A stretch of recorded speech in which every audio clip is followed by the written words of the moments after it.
Good morning. 1999 summer. Among gibaktas ang Davao ngadtong Manila. Mga kaubanan ako, mga taga South Philippine Adventist College, ang akong partner si Gwen Aclon, unya na atong si Ma'am Joy Paigmani, si Brian Paigmani, si Karen Basilo ug daghan mi nga nag-uban padulong dito.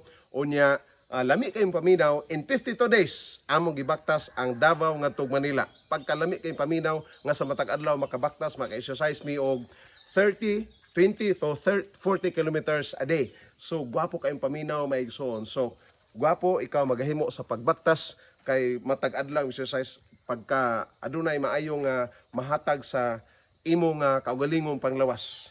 So usab niya na adunay leksyon nga sa atong pagbaktas padulong sa langit adunay mga kalisdanan na ay mga karuhay pod sa kinabuhi busa atong himuon nga sa pagbaktas padulong sa langit paglakaw nato mahimo ikaw nga makabaton sa karuhay dili lang sa panglawas kundi para sa espirituhanon nga pagkinabuhi nga kita maandam padulong sa langit. Unsay nahitabo pag-abot na mo sa Manila rewarding kay pagkalami sa paminaw once in a lifetime nga di murag di na gyud mabalik sa akong kinabuhi nga among nabaktas ang gikan sa Davao City ngadto sa Manila. So pwede po mo makaplano sa paghimo niya na ang Ginoo magatabang mga panlangit kanako kanato. God bless.